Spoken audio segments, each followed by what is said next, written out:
You're watching From the Heart with John Willard.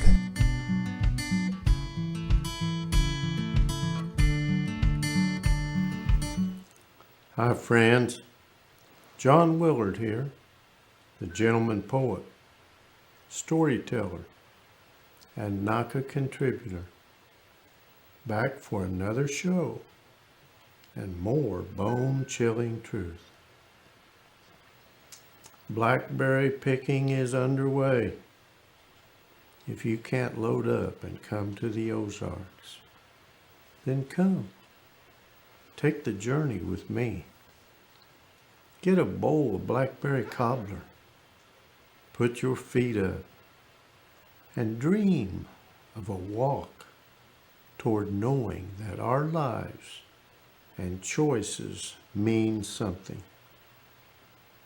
Friendship, family, acts of generosity, and self-sacrifice, affecting the life of even one person in a positive way. We make a difference in the world.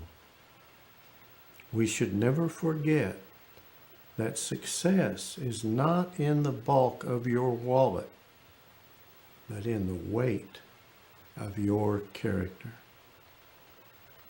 When Mark Twain has Tom Sawyer attend his own funeral and listen to the eulogies of people who think he has died, I think he is tapping into a universal fantasy that at our funerals people will speak of how much they miss us, and we will be comforted that our lives made a difference.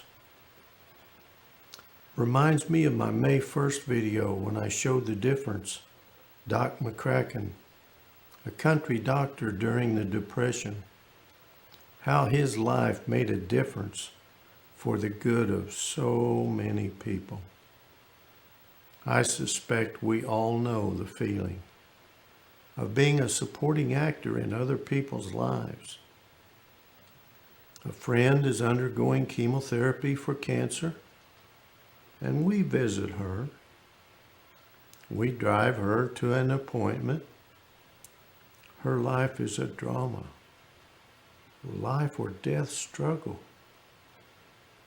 We are in the background, doing what we can to make things turn out well. We have two worlds. A world that honors people for being attractive and productive. It's a world that reveres winners and scorns losers. Fortunately, there's another world, and its heroes are models of compassion rather than competition. In that world, you win through sacrifice and self-restraint. You win by helping your neighbor and sharing with him rather than trying to find his weakness and defeating him. When I was young, I spent energy devoted to getting and spending. My world now seems like a mirror image of my first world. Now a world where old people are respected for their wisdom and experience, as were old ideas and old values.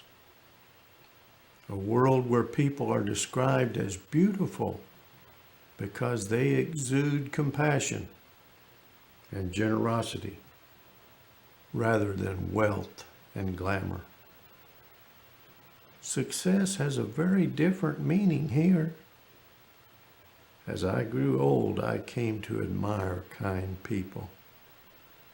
The nicest feeling in the world is to do a good deed anonymously. If I affect the world in some small but real way, this shows that my life matters.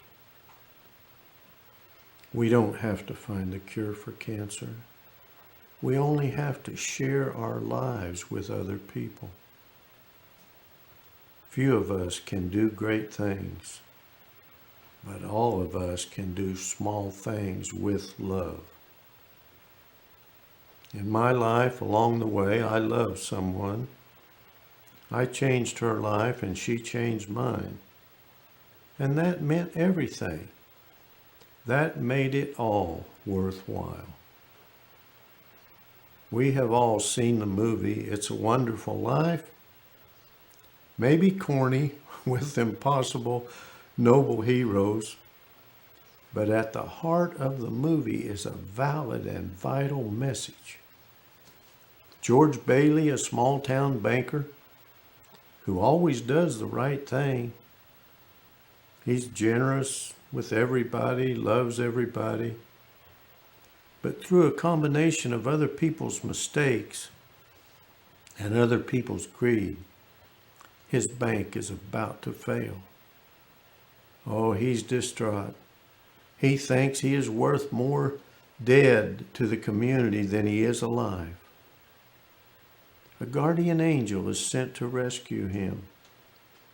And when he tells the angel the world would be better off if he had never been born, the angel decides to show him what it would be like if he had never existed. Had it not been for George, the local pharmacist would have gone to prison and ended up a broken down panhandler instead of a prominent member of the community. George's younger brother, whose life he saved in a sledding accident and who went on to become a war hero, he would have died at the age of 8. And the soldiers' lives he saved would have died young as well. The woman George married would have been grown into a dowdy old maid. And of course, his children and future children would never have been born. The point the movie is making is that George, who once dreamed of doing something big and important, and he felt like a failure because he thought he hadn't. He had in fact done a lot of important things. He changed many people's lives for the better. Each person's life touches many others. If they're not there, it leaves a hole. We see that love and goodness matter more than we might have imagined. I'm at a point in my life where the years behind me far outnumber the years ahead. I feel that our lives have mattered. I feel it in the work we've done, the acts of kindness we've performed, the love we've given and the love we have received, and the people who will smile when they remember us. I cherish you all because I believe you will leave the world a bit better, whether by a healthy child, a garden patch, or a redeemed social condition. To know that even one life has breathed easier because you lived, that is to have succeeded. Friends, I'm out of time. Now remember, Nagi always said, when you're good to others, you're best to yourself. And you can reach me on Twitter at JohnWillard47. And if you want me to come to your event, well, I still have my dogs, and you know how that is. Remember, it's not what we gain, but what we give that measures the worth of the life we live. Until next time, friends.